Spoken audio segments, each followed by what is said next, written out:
लिखिए पहले।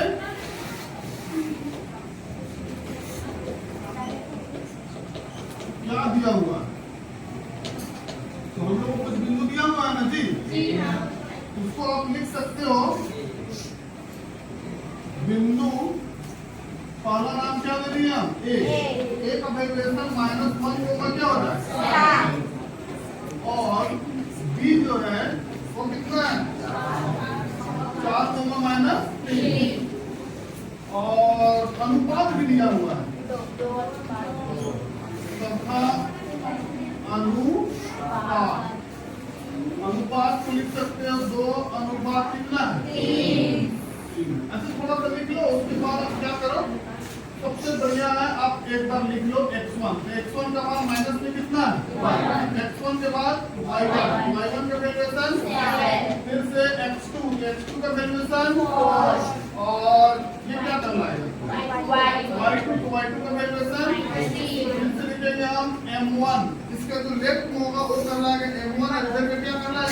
m1 का वैल्यूएशन 2, और m2 का कितना? 3। अब वैल्यूएशन को लिख दिए। अब आप विभाजन सूत्र यहाँ पे बैठाएंगे, विभाजन सूत्र। विभाजन सूत्र क्या है आप लोगों को याद होना चाहिए? अब m1 x2 plus m2 x1 बटा m1 प्लस m2 कोमा, फिर से m1 y2 plus m2 y1 m1 plus m2 formula बता दिए। आगे बढ़ते हैं। m1 का रिलेशन 2, दोनों का बीच में रिलेशन गुना का, x2 का मान ढूंढो, प्लस तो प्लस m2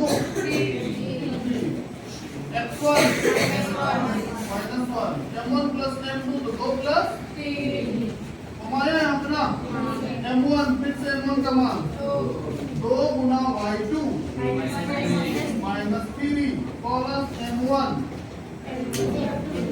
m2 तो m2 का मान y1 m1 plus m2 2 plus क्या 3 बैठा दिए।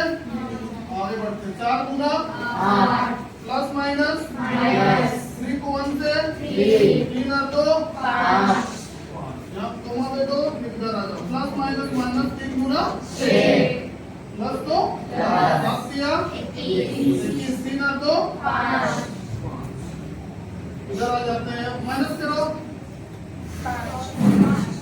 5 बटा क्या 5 बटा कोमा, इधर 15 बटा क्या 5 एक का 5, 5 दिया 15, तो आपको मिल गया फाइनल आंसर 1 कोमा क्या 3।